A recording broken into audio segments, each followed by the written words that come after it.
أعوذ بالله من الشيطان الرجيم. بسم الله الرحمن الرحيم.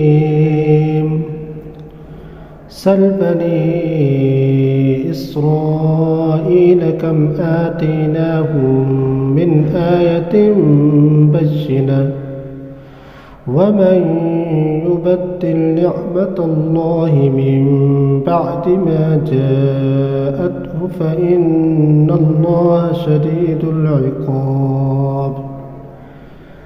آپ بنی اسرائیل سے پوچھئے کس قدر ہم نے انہیں واضح نشانیاں دی اور جو شخص اللہ کی نعمت کو اس کے آنے کے بعد تبدیل کر دے بس بے شک اللہ تعالیٰ سخت عذاب دینے والے.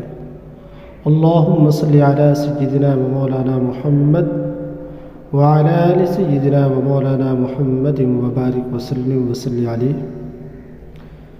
اللہ تبارک و تعالیٰ نے اس آیت میں ارشاد فرمایا کہ اے پیغمبر آپ بنی اسرائیل سے پوچھیے.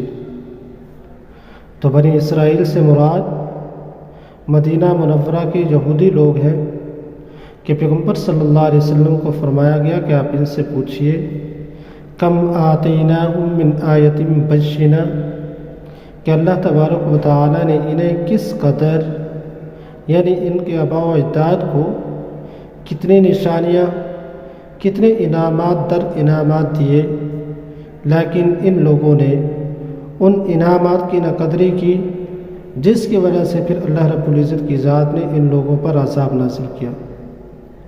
تو سمجھ یہ آیا کہ جب دلائل آ جاتے ہیں تو ان کے بعد ان کی مخالفت کرنا یہ موجب سزا ہے. اللہ رب العزت کی ذات نے بنی اسرائیل کو بے شمار انعامات اور بے شمار نشانیوں سے ہمکنار کیا، جن میں سے کتاب تورات یہ بہترین رہنما کتاب تھی. اس کے علاوہ انبیاء علیہم السلام کا نزول وہ بھی بہترین رہنمائی والے تھے.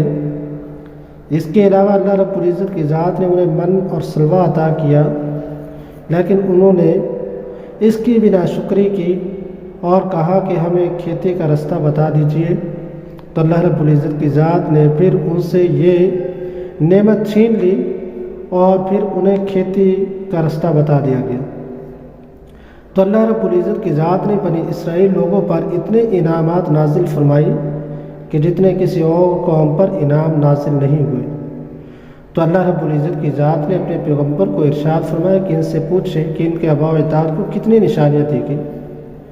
وَمَن يُبَدِّلْ نِعْمَةَ اللَّهِ اور جو شخص پھر اللہ کی نعمت کو تبدیل کر دیتا ہے، جب اللہ کی نعمت آتی ہے تو اس کے بعد اس نعمت کی ناشکری کرتا ہے تو پھر اللہ رب العزت کی ذات اس پہ سخت عذاب نازل فرماتے ہیں. پھر ان کی قوم عاد، قوم ہود، قوم سمود، قوم مدین، قوم شعیب یا قوم لوط ہو تو پھر اللہ رب العزت کی ذات ان نعمتوں کی ناقدری کی وجہ سے ان لوگوں پر عذاب نازل فرماتے ہیں.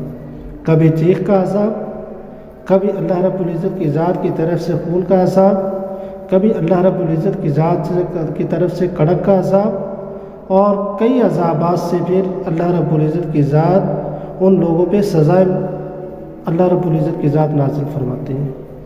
تو اللہ رب العزت کی ذات نے اس آیت کے ذریعے سے باقی اقوام کو بھی پیغمبر صلی اللہ علیہ وسلم کی زبانی ایک درس دیا کہ لوگوں یاد رکھو کہ جو اللہ کی نعمت کو تبدیل کر دیتا ہے پھر اللہ رب العزت کی ذات کا عذاب بڑا سخت ہے.